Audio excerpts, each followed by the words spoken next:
Hello student, welcome to commerce by Harshita. तो जैसा कि बहुत सारे स्टूडेंट की रिक्वेस्ट आ रही थी कि मैम कंप्यूटराइज्ड अकाउंटिंग का एग्ज़ाम होने वाला है हमारा क्लास 12 का। तो इसके लिए एटलीस्ट एक दो मैराथन बना दीजिए जिसमें सारे पूरा सिलेबस कवर हो जाए। ठीक है, तो आज मैं आप लोगों के लिए एमसीक्यू की मैराथन लेके आई हूँ। इसके बाद मैं आपके लिए एक थ्योरी की मैराथन लेके आऊँगी जिसमें मैं आपको चैप्टर 1 से पूरे चैप्टर 5 तक का थ्योरी आपको शॉर्ट में एक्सप्लेन करूँगी। मतलब वो एज अ शॉर्ट नोट होगी, वो आपको रिवाइज करने में आसानी होगी। और आज हम लोग एमसीक्यू देखने वाले हैं जो कि मिक्स्ड एमसीक्यू है, रिपीटेड क्वेश्चन है जो हर बार कहीं ना कहीं पूछे जाते हैं प्रीवियस ईयर में। ठीक है, पूछे जा चुके हैं। ठीक है, तो ये मान के चलिए कि इस वीडियो से आपके एटलीस्ट मतलब अगर 15 क्वेश्चन आने हैं तो एटलीस्ट आपके 10 क्वेश्चन तो फंसेंगे ही फंसेंगे। ठीक है, तो इसको आप स्पीड इसकी बढ़ा करके 2-3 बार अच्छे से देख लीजिएगा ताकि आपको ये तैयार हो जाए। ठीक है, तो चलिए आज का वीडियो स्टार्ट करते हैं। तो कंप्यूटराइज्ड अकाउंटिंग सिस्टम का हम एमसीक्यू सॉल्व करने वाले हैं। तो सबसे पहला जो हमारा क्वेश्चन है उसमें कह रहा है when the accumulated data from various sources is processed in one shot it is called age. तो जब हम एक्यूमुलेटेड डेटा को वेरियस सोर्सेज से प्रोसेस करते हैं तो एक शॉट में प्रिपेयर करते हैं तो वो क्या कहलाता है। ठीक है, तो वो रियल टाइम प्रोसेसिंग है या आपका डेटा वैलिडेशन है या प्रोसेस रीवैलिडेशन है या बैच प्रोसेसिंग है। तो याद रखिएगा, जब हम एक्यूमुलेटेड डेटा को अदर सोर्सेज से प्रोसेस करके एक वन शॉट तैयार करते हैं तो उसी को क्या बोलते हैं, बैच प्रोसेसिंग बोलते हैं। ठीक है, चलिए नेक्स्ट क्वेश्चन में कह रहा है height of a person is fill in the blanks attribute whereas academic qualification can be attribute. तो अगर हम देखें तो हाइट ऑफ अ पर्सन हमारी सिंगल वैल्यू एट्रीब्यूट है और जबकि एकेडमिक क्वालिफिकेशन हमारी मल्टीपल वैल्यू एट्रीब्यूट है क्योंकि उसमें मल्टीपल वैल्यूज होती हैं। लेकिन अगर एक पर्सन की हाइट हम देखें तो उसमें केवल सिंगल एट्रीब्यूट रहता है। ठीक है, तो इसको याद रखिएगा। क्वेश्चन नंबर नेक्स्ट कह रहा है name the accounting subsystem which deals with recording of different items purchased and issued specifying the price quantity and data. तो जिसमें हम डिफरेंट आइटम जो परचेज कर रहे हैं और इशू कर रहे हैं प्राइस, एक स्पेसिफिक प्राइस पे उसको रिकॉर्ड करते हैं, वो अकाउंटिंग का कौन सा सब सिस्टम है।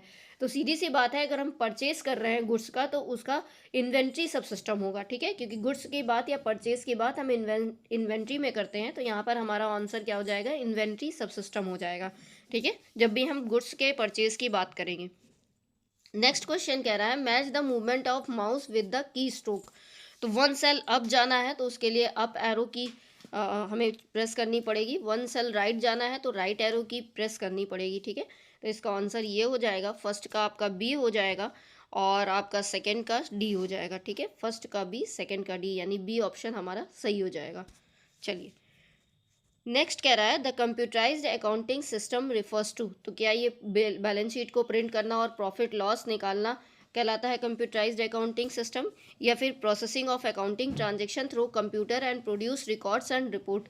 तो ये वाली डिफिनीशन ज़्यादा अच्छी लग रही है कि कंप्यूटराइज्ड अकाउंटिंग सिस्टम हमारा एक ऐसा सिस्टम है जिसमें हम अकाउंटिंग ट्रांजेक्शन को प्रोसेस करते हैं, वो भी कंप्यूटर की मदद से, और अपनी रिकॉर्ड्स या अपने रिपोर्ट्स को प्रोड्यूस करते हैं कंप्यूटर की मदद से। ठीक है, तो वही सिस्टम हमारा कंप्यूटराइज्ड अकाउंटिंग सिस्टम कहलाता है। ठीक है, चलिए नेक्स्ट देखिए, यहाँ पे मैंने डिफिनीशन भी लिख दी है। तो computerised accounting system refers to the processing of accounting transactions using a computer. ठीक है, तो अकाउंटिंग ट्रांजेक्शन को प्रोसेस करना है कंप्यूटर का यूज़ करके, जिसमें हम हार्डवेयर और सॉफ्टवेयर का यूज़ करते हैं in order to produce accounting records and reports. ठीक है, अगर हम इसके कंपोनेंट्स की बात करें तो एग्जाम में ज़रूर पूछा जाता है components of computerised accounting system, या फिर इसको कुछ और नाम भी बोलते हैं। ठीक है, तो याद रखिएगा। तो पहला प्रोसीजर हो जाएगा, तो दूसरा आपका डेटा हो जाएगा, तीसरा पीपल हो जाएगा, चौथा हार्डवेयर हो जाएगा और पांचवा हमारा सॉफ्टवेयर हो जाएगा। तो इसके क्वेश्चंस 2-3 जरूर आते हैं एग्जाम में।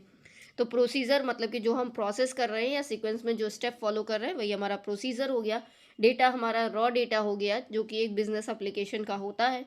पीपल हमारे यूजर्स की बात कर रहा है। हार्डवेयर में आपको पता ही है कि फिजिकल थिंग्स आ जाती हैं कंप्यूटर की, और सॉफ्टवेयर में हमारे एप्लीकेशन या सिस्टम सॉफ्टवेयर्स आ जाते हैं जो प्रोग्राम्स होते हैं। ठीक है, चलिए नेक्स्ट क्वेश्चन कह रहा है the grouping of accounts means the classification of data from. तो ग्रुपिंग अकाउंट्स का ग्रुप करना क्या कहलाता है, तो जिसमें हम अलग एसेट्स को अलग डिवाइड करते हैं, कैपिटल अलग दिखाते हैं, लाइबिलिटी अलग दिखाते हैं, रेवेन्यू अलग दिखाते हैं, एक्सपेंस अलग दिखाते हैं। ठीक है, तो बी वाला ऑप्शन ज़्यादा सही है। इसमें एसेट्स भी आ गई है, लाइबिलिटी भी आ गई है, कैपिटल भी आ गई है, रेवेन्यू भी आ गई है और एक्सपेंस भी आ गई है। ठीक है, तो ग्रुपिंग ऑफ अकाउंट्स में हम इन्हीं सब का क्लासिफिकेशन करते हैं। चलिए नेक्स्ट क्वेश्चन में चलिए इसकी डिटेलिंग देख लेते हैं। तो ग्रुपिंग ऑफ अकाउंट्स क्या है, तो the increase in the number of transaction changes the volume and size of business. तो जैसे ही हमारा नंबर ऑफ ट्रांजेक्शन बढ़ने लगता है तो हमारा बिजनेस का साइज भी और वैल्यूम भी बढ़ जाता है। तो therefore it becomes necessary to have a proper classification of data. तो उस सिचुएशन में जब हमारा नंबर ऑफ ट्रांजेक्शन बढ़ जा रहा है, हमारा बिजनेस का साइज बढ़ जा रहा है, तो उस सिचुएशन में ये जरूरी हो जाता है कि हम एक प्रॉपर क्लासिफिकेशन करें डेटा का, या अकाउंट्स को ग्रुप में डिवाइड करें। ठीक है। The basic classification of different accounts in a transaction are resorted through accounting equation। तो हम कहीं ना कहीं ग्रुपिंग करने के लिए अकाउंट्स की अकाउंटिंग इक्वेशन को फॉलो करते हैं। तो अकाउंटिंग इक्वेशन क्या है, the modern accounting is based on double entry system. हमें पता है कि हमारा जो अकाउंटिंग सिस्टम है मॉडर्न, वो डबल एंट्री सिस्टम पर बेस्ड है। पुराना सिस्टम हमारा सिंगल एंट्री सिस्टम है। ये मैं पहले ही एक्सप्लेन कर चुकी हूँ कि डबल एंट्री सिस्टम क्या होता है, सिंगल एंट्री सिस्टम क्या होता है। मेरे चैनल पे वीडियो होगा, आप देख लीजिएगा। ठीक है। तो अगर हम बात करें तो इसमें क्या करते हैं हम, assets is equal to liabilities plus capital, ये इक्वेशन है हमारा जिसको हम फॉलो करते हैं अकाउंट्स को ग्रुप करने में। ठीक है। चलिए नेक्स्ट क्वेश्चन में कह रहा है codification of accounts required for the purpose of. तो अकाउंट्स का कोडिफिकेशन किस लिए रिक्वायर किया जाता है, किस लिए जरूरी होता है, तो hierarchical relationship between groups and components. Groups और कंपोनेंट्स के बीच में एक हेरेरिकल रिलेशनशिप बनाने के लिए हम अकाउंट्स का कोडिफिकेशन करते हैं। ठीक है। तो इसको याद रखिएगा। कोडिफिकेशन ऑफ अकाउंट्स क्या है, according to the concise Oxford dictionary the term code means a system of letter or figure with arbitrary meaning for brevity and for machine processing of information. तो ये एक तरह का सिस्टम होता है जिसमें हम लेटर्स या फिगर्स का यूज़ करते हैं कोड करने के लिए। ठीक है। तो कोड क्या है, बेसिकली ये एक आइडेंटिफिकेशन मार्क है। There is a hierarchical relationship between the groups and its components. In order to maintain the hierarchical relationship between a group and its sub groups proper codification is required. तो कहीं ना कहीं हमें एक relationship build करना है groups और उनके कंपोनेंट्स के बीच में या सब ग्रुप्स के बीच में, इसलिए कहीं ना कहीं हमें प्रॉपर कोडिफिकेशन का यूज़ करना पड़ता है। ठीक है। चलिए नेक्स्ट क्वेश्चन कह रहा है what is the activity sequence of the basic information processing data. तो हमारा एक्टिविटी सीक्वेंस क्या होगा, इसमें कह रहा है पहला ऑर्गेनाइज डेटा है और कलेक्शन ऑफ डेटा लास्ट में है, तो ये तो गलत हो जाएगा। बी में कह रहा है कलेक्ट डेटा को कलेक्ट करेंगे, फिर ऑर्गेनाइज करेंगे, फिर प्रोसेस करेंगे, फिर इंफॉर्मेशन कम्युनिकेट करेंगे। तो बी ऑप्शन ज़्यादा सही लग रहा है, तो इसलिए ये आंसर हो जाएगा। सी में कह रहा है प्रोसेस डेटा, तो प्रोसेस डेटा तो हमेशा लास्ट में आता है, तो ये भी गलत हो जाएगा। फिर डी में कह रहा है पहले ऑर्गेनाइज करेंगे फिर कलेक्ट करेंगे, ये भी गलत है, क्योंकि पहले हम डेटा को कलेक्ट करते हैं ना, फिर ऑर्गेनाइज करते हैं, फिर प्रोसेस करते हैं, और फिर हम जो रिजल्ट है आउटपुट निकल के आता है उसको लोगों को कम्युनिकेट करते हैं। ठीक है। तो ये प्रोसेस होता है डेटा को ऑर्गेनाइज करने का। अब नेक्स्ट है हमारा जो इसमें इम्पॉर्टेंट पॉइंट है इंफॉर्मेशन प्रोसेसिंग मॉडल। तो इंफॉर्मेशन प्रोसेसिंग मॉडल क्या है, बेसिकली ये एक फ्रेमवर्क है जिसका यूज़ किया जाता है साइकोलॉजिस्ट के द्वारा एक्सप्लेन करने के लिए या डिस्क्राइब करने के लिए मेंटल प्रोसेस को। The model links and the thinking process to how to computer works. तो कंप्यूटर कैसे वर्क करेगा इसको समझने के लिए इंफॉर्मेशन प्रोसेसिंग मॉडल का यूज़ किया जाता है। ठीक है।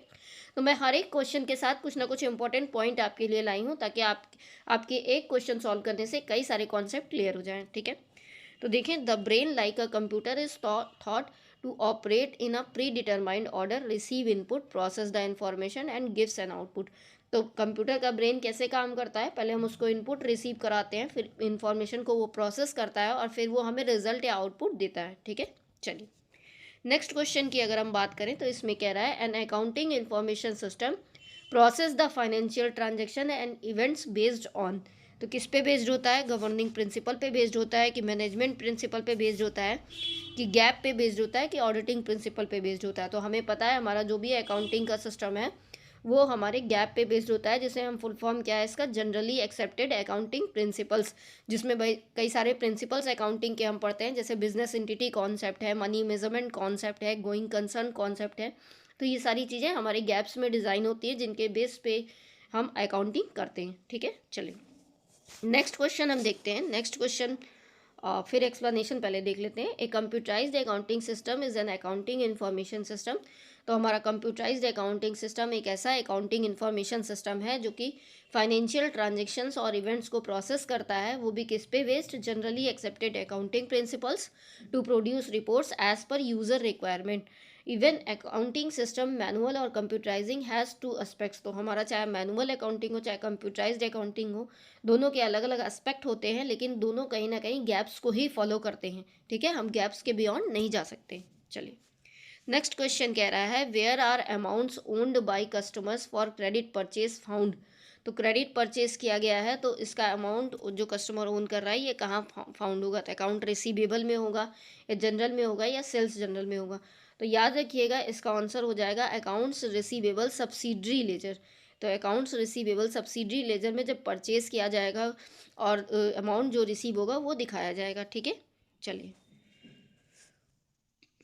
और सब सिस्टम देख लेते हैं। तो पहला है purchase and account receivable sub system. तो it deals with the purchase and payments to creditor. तो इसके नाम से ही क्लियर है कि इसमें परचेज और अकाउंट रिसीवेबल की बात कर रहे हैं हम, तो ये कहीं ना कहीं परचेज और पेमेंट जो क्रेडिटर को कर रहे हैं उसको डील करता है। It provides for ordering of goods, sorting of purchase expense and payment to the creditors. It also generates periodic reports about the performance of supplier, payment schedule, position of creditors. तो कहीं ना कहीं ये creditors की payment report और उनकी performance, supplier की और क्रेडिटर की पोजीशन, ये सारी चीज़ें दिखाता है। तो amounts owed by customers for credit purchase found in account receivable subsidiary ledgers maintained under this sub system. तो याद रखिएगा जब भी कस्टमर जो है अमाउंट अर्न करेगा क्रेडिट परचेज के बाद तो उसको अकाउंट रिसीवेबल सब्सिडरी लेजर में दिखाया जाएगा। चलिए नेक्स्ट क्वेश्चन कह रहा है security features of computerised accounting software include.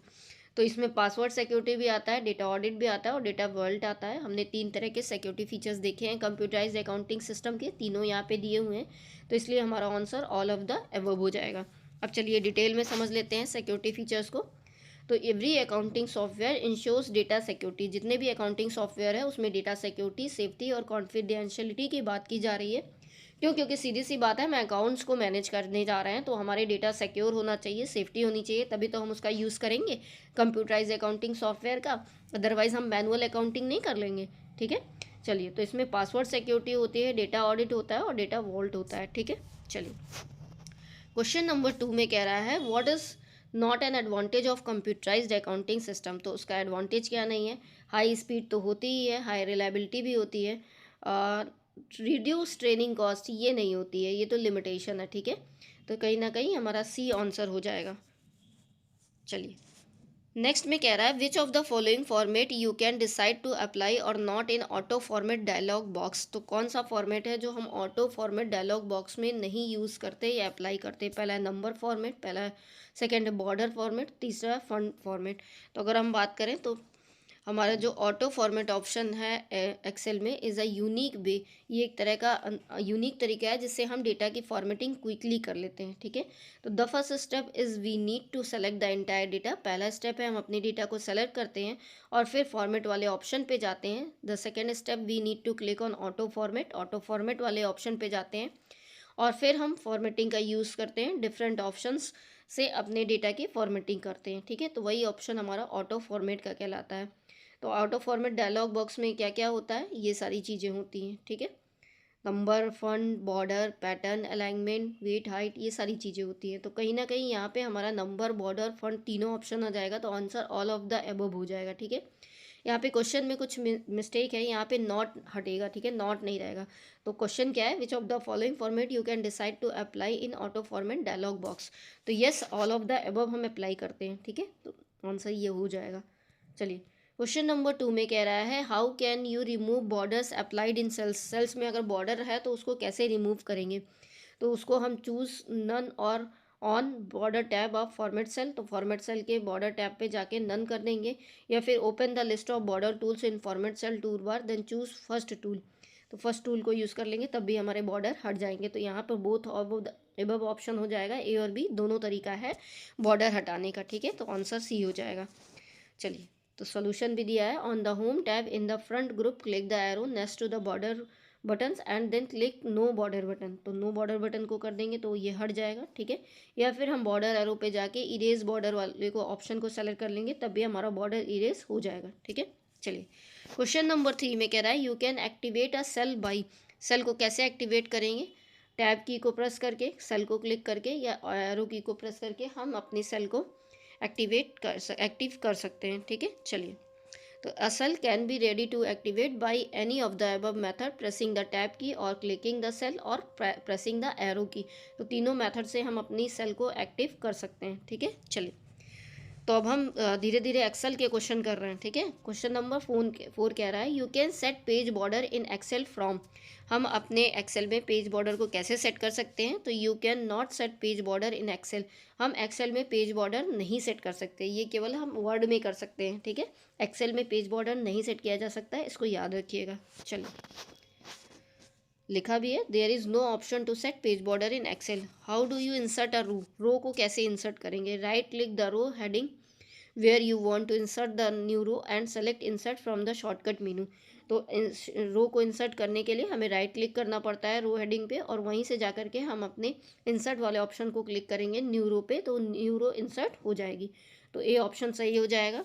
चलिए तो राइट क्लिक करना है row heading where you want to insert the new row and select insert from the shortcut menu in Excel 2003। और अगर हम 2007 के एक्सेल की बात करें हायर वर्जन जो है, तो उसमें होम पे जाएंगे, फिर इंसर्ट पे जाएंगे, फिर इंसर्ट शीट रो पे जाएंगे। ठीक है, चलिए नेक्स्ट क्वेश्चन कह रहा है query is use to extract aggregate of data items from a group of records rather than a detail set of records. तो अगर हम बात करें तो समरी क्वेरी का यूज़ किया जाता है एक्सट्रैक्ट एग्रीगेट करने के लिए डेटा आइटम्स के या फिर records rather than a detail set of records. Detail set अगर तैयार करना है रिकॉर्ड्स का तो उसके लिए हम समरी क्वेरी का यूज़ करते हैं, तो इसको याद रखिएगा। नेक्स्ट क्वेश्चन है हैज़ एरर अपीयर्स व्हेन, तो ये कब अपीयर होती है, जब निगेटिव डेटा यूज़ किया जाए, या column is not wide enough, column wide नहीं होता तब भी ऐसे सिंबल बन जाता है, या निगेटिव टाइम यूज़ किया जाता है तब भी ऐसे सिंबल बन जाता है। तो आंसर क्या हो जाएगा, ऑल ऑफ द एबव हो जाएगा। ठीक है, चलिए नेक्स्ट क्वेश्चन कह रहा है the existence of data in a primary key field. तो एग्जिस्टेंस डेटा का प्राइमरी की फील्ड में कैसे देखेंगे, required and must be unique, तो वो जरूरी होता है और अलग होना चाहिए। ठीक है, तो existence of data in a primary key field is required and must be unique, वो एक आइडेंटिफिकेशन या यूनिक होता है। ठीक है, चलिए नेक्स्ट क्वेश्चन कह रहा है write and explain the formula to calculate dearness allowance and gross salary. इसका भी क्वेश्चन जरूर आता है हमें डियरनेस अलाउंस या ग्रॉस सैलरी निकालने के लिए। तो डियरनेस अलाउंस की बात करें तो यहाँ पे BPE into applicable rate of DA for the month होता है। ठीक है, बीपीई का फॉर्मूला क्या है, बीपी इंटू एनओईडीपी एंड एनओडीपी। बेसिक पे, बीपी का मतलब हो गया बेसिक पे, एंड एनओईडीपी का number of effective days present and number of days in a month. और ग्रॉस सैलरी का फॉर्मूला क्या है, BPE plus DA plus HRA plus TRE. और एचआरए का मतलब है हाउस रेंट अलाउंस, टीआरए का मतलब है ट्रांसपोर्ट अलाउंस। तो ये क्वेश्चन देख लीजिएगा, आप आंसर निकाल लीजिएगा। सॉरी, अच्छा इसमें न्यूमेरिकल नहीं है, खाली फॉर्मूला पूछा है, तो फॉर्मूला यही होता है, याद रखिएगा। चलिए नेक्स्ट क्वेश्चन कह रहा है explain contra voucher and receipt voucher. तो कॉन्ट्रा एंट्री का मतलब तो आपको पता ही होगा कि ऐसी एंट्री जो एक टाइम में कैश और बैंक दोनों पे असर डालती है, वही कॉन्ट्रा एंट्री कहलाती है। तो it is used when cash is deposited in the bank from the office and when cash is withdrawn from the bank for office use. तो जब भी बैंक से हम कोई ट्रांजेक्शन करते हैं कैश का, तो उसकी एंट्री कॉन्ट्रा बाउचर में होती है। और रिसीप्ट बाउचर में तब एंट्री की जाती है जब हमें कैश या चेक रिसीव हो रहा हो, किसी से कैश रिसीव हो रही हो या चेक रिसीव हो रही हो, तो उसकी एंट्री रिसीप्ट बाउचर में की जाएगी। ठीक है, तो इसको याद रखिएगा, जैसे हमें सैलरी रिसीव हो रही है, हम गुड्स सोल्ड कर रहे हैं और कैश रिसीव हो रही है, डेटर से पैसा रिसीव हो रहा है, तो वो सब एंट्री रिसीप्ट बाउचर में होगी। ठीक है, चलो नेक्स्ट क्वेश्चन है state any 4 limitations of computerised accounting system. तो इसकी बहुत सारी लिमिटेशंस हैं। तो ह्यूज कॉस्ट लगती है, ठीक है, प्रॉपर कंट्रोल होना चाहिए, इसके लिए रेसिस्टेंस होना चाहिए, इंटरप्शन नहीं होता, ठीक है, इंटरप्शन होता है, और डेटा कभी कभी हमारा हैक कर लिया जाता है। तो ये सब इसकी लिमिटेशंस है, मैंने बहुत बार बताई है, तो याद रखिएगा इसको। चलिए नेक्स्ट क्वेश्चन में कह रहा है what is mean by data validation. Data validation क्या होता है, तो data validation is use to define restrictions on the type of data entered a cell. तो ये एक तरह का रेस्ट्रिक्शंस होता है जो कि डेटा के इंटर जब हम करते हैं सेल में, तो उसके लिए डिफाइन किया जाता है। ठीक है, it gives user the control to receive particular inputs. तो ये यूज़र को एक कंट्रोल प्रोवाइड करता है कि वो पर्टिकुलर इनपुट रिसीव कर सके। ठीक है, चलिए नेक्स्ट क्वेश्चन कह रहा है name the error which appears on the screen of your computer while using Excel when the formula refers to a deleted cell, also explain how to correct that error. तो ऐसा error जो कि computer की screen पे Excel में show करता है जब हम फार्मूला डिलीटेड सेल में रेफर करते हैं। ठीक है, तो ऐसा error that appears the error that appears on the screen of your computer while using Excel is a hash reference error. This error occurs when a cell reference is not valid. तो ये error तब अकर करता है जब हमारा cell reference नहीं valid होता है। अब सेल रेफरेंस क्या होता है ये मैंने प्रीवियस वीडियोस में आपको पढ़ाया है। ठीक है, तो to correct this error following step should be follow. तो इस एरर को करेक्ट करने के लिए हमें कुछ स्टेप फॉलो करने होते हैं, जैसे click the cell which displays the error and see if it is display calculation steps, review the possible causes to correct the error, delete the cell refer to in a formula. तो ये सब practically किया जाता है तो ज़्यादा अच्छे से समझ में आता है। ठीक है, चलिए नेक्स्ट क्वेश्चन कह रहा है name the accounting information subsystem which generates periodic reports about sales and collection made. तो ऐसा कौन सा हमारा अकाउंटिंग सब सिस्टम है जिसमें हम सेल्स का रिकॉर्ड रखते हैं या कलेक्शंस का। तो इसके नाम से क्लियर है कि sales and account receivable sub system है। ठीक है, चलिए नेक्स्ट क्वेश्चन कह रहा है to accept a well formulated printable data from Access database we में यूज़। तो हम रिपोर्ट का यूज़ करते हैं एक वेल फॉर्मेटेड प्रिंटेड डेटा निकालने के लिए डेटाबेस से। ठीक है, चलिए तो रिपोर्ट आंसर हो जाएगा। नेक्स्ट क्वेश्चन कह रहा है explain what type of information is provided by A salary bill. तो सैलरी बिल में कौन सी इन्फॉर्मेशन प्रोवाइड की जाती है। तो यहाँ पे पेरोल रिलेटेड डेटा होता है, पीरियोडिक पेमेंट कॉम्प्लिकेशंस होते हैं, प्रिपरेशन ऑफ सैलरी स्टेटमेंट और एम्प्लॉय सैलरी स्लिप होती है, generation of advice to bank which contains salary to be transfer to individual employees bank detail. तो कहीं ना कहीं ये सारी चीज़ें हमारी सैलरी बिल में होती है। चलिए नेक्स्ट क्वेश्चन कह रहा है enumerate different elements of a chart or a graph to be taken into consideration in a pictorial representation of data. तो कौन कौन से चार्ट होते हैं, तो डिफरेंट एलिमेंट्स क्या है चार्ट और ग्राफ के। तो चार्ट एरिया हो गया, प्लॉट एरिया हो गया, हॉरिजेंटल और वर्टिकल एक्सिस हो गई उसकी, उसका लीगेंड हो गया जिसमें हम ग्राफ का कलर और उसका फॉर्मेट या उसका लुक डिफाइन करते हैं, चार्ट की एक्सेस हो गई, एक्सेस टाइटल हो गया कि हमारा एक्स एक्सेस पे क्या होगा, वाई एक्सेस पे क्या होगा, और डेटा लेवल हो गया। तो कहीं ना कहीं ये कंपोनेंट्स होते हैं चार्ट या ग्राफ के। ठीक है, नेक्स्ट क्वेश्चन कह रहा है हार्डवेयर रिफर्स टू। तो हार्डवेयर क्या है, ये कंप्यूटर एसोसिएटेड पेरिफेरल्स और देयर नेटवर्क्स हैं। याद रखिएगा, hardware refers to a computer associated peripherals and their networks. ठीक है, चलिए नेक्स्ट क्वेश्चन में कह रहा है to safeguard assets and optimise the use of resources a business. तो एसेट्स को सेव गार्ड करने के लिए या यूज ऑफ रिसोर्सेज के यूजेस को ऑप्टिमाइज करने के लिए हमें क्या करना पड़ता है, keeps internal control, online only tries to achieve maximum revenue, ये तो नहीं होगा, only ensure rate accounting record, ये भी नहीं होगा, ओनली सेव गार्ड एसेट, ये भी नहीं होगा। तो फर्स्ट ऑप्शन ज़्यादा सही लग रहा है, कीप इंटरनल कंट्रोल, यही हमारा आंसर हो जाएगा। नेक्स्ट में कह रहा है the provides real power to database in terms of its capacities to answer complex requests involving data to be taken from tables। तो क्वेरी हमें प्रोवाइड करती है रियल पावर डेटाबेस के लिए। ठीक है, और कहीं ना कहीं data to be taken from multiple tables, हम मल्टीपल टेबल्स से डेटा लेते हैं तब हमारी क्वेरी जनरेट होती है। तो याद रखिएगा। नेक्स्ट क्वेश्चन में कह रहा है a code which is consist of alphabet or abbreviation as a symbol to codify a piece of information is known as. तो ऐसे कोड को क्या कहते हैं, तो ऐसा कोड जो कंसिस्ट करता है alphabet or abbreviation as a symbol and to codify a piece of information is known as mnemonic code. तो न्यूमेरिक कोड्स होते हैं जिसमें हमारे अल्फ़ाबेट्स और अब्रीवेशंस यूज़ किए जाते हैं। ठीक है, नेक्स्ट क्वेश्चन में कह रहा है voucher is use for adjustment of non cash transaction in a ledger. तो हमारा जनरल वाउचर ऐसा होता है जिसमें हम एडजस्टमेंट एंट्रीज करते हैं कैश नॉन कैश ट्रांजेक्शन की, मतलब क्रेडिट ट्रांजेक्शन होते हैं और एडजस्टमेंट एंट्रीज इसमें होती हैं। तो याद रखिएगा।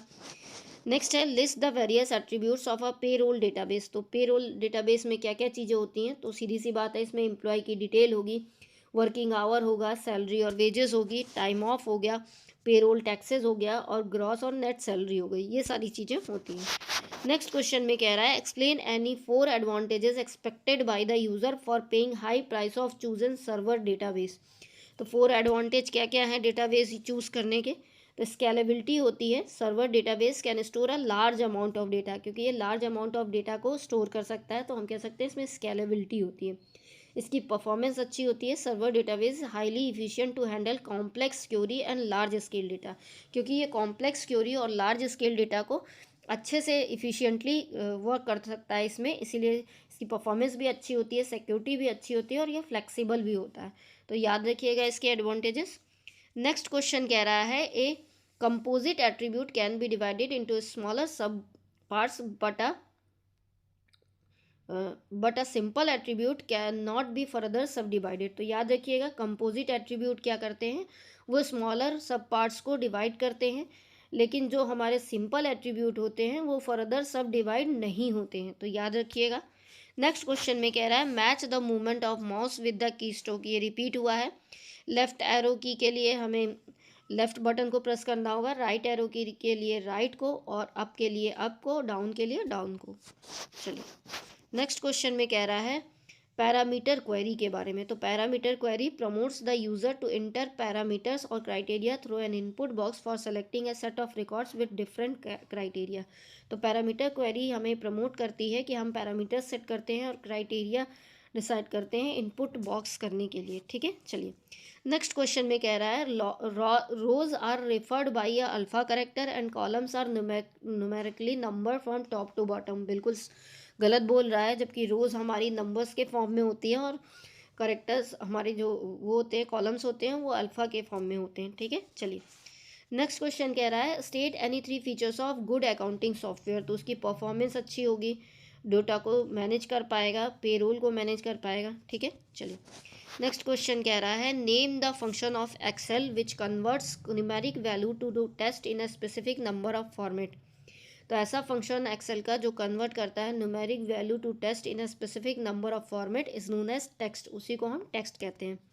और सिंटेक्स क्या होता है, टेक्स्ट और वैल्यू और फॉर्मेट टेस्ट। ठीक है, a numeric value that evaluates a numeric value or the concerned cell containing the number numeric value from test a test string close in quotation mark in a numeric form. तो अगर हम test लिख करके value लिख देंगे तो वो कहीं ना कहीं हमारे नंबर्स को टेक्स्ट के फॉर्मेट में लिख देगा। ठीक है, चलिए नेक्स्ट क्वेश्चन कह रहा है why is it necessary to have a safety features in accounting software. ये क्यों नेसेसरी है कि सेफ्टी फीचर्स होना चाहिए अकाउंटिंग सॉफ्टवेयर में।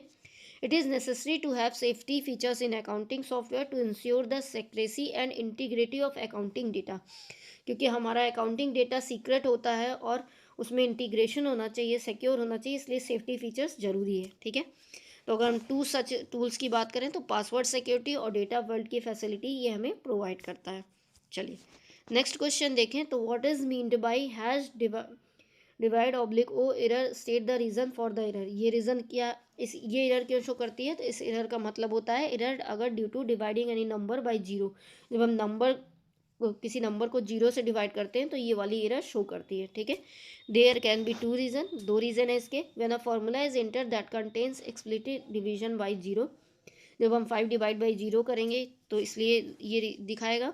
Using the cell reference to a blank cell or to the cell that contains zero as a division, तो इस वजह से ये दिखाता है। ठीक है, तो ये कुछ इंपॉर्टेंट क्वेश्चन थे जो कि प्रीवियस ईयर एग्जाम्स में पूछे गए हैं, तो इसको आप अच्छे से तैयार कर लीजिएगा। ये वाला वीडियो आप अच्छे से रिपीट मोड में देख लीजिएगा ताकि आपको कॉन्सेप्ट क्लियर हो जाए। ठीक है, अगर आपको इसका PDF चाहिए होगा तो मैं अपने इसी वीडियो के नीचे डिस्क्रिप्शन बॉक्स में कमेंट कर दीजिएगा, तो मैं अपने Telegram channel @commerce by Harshita पर शेयर कर दूंगी, आप वहाँ से डाउनलोड कर सकते हैं।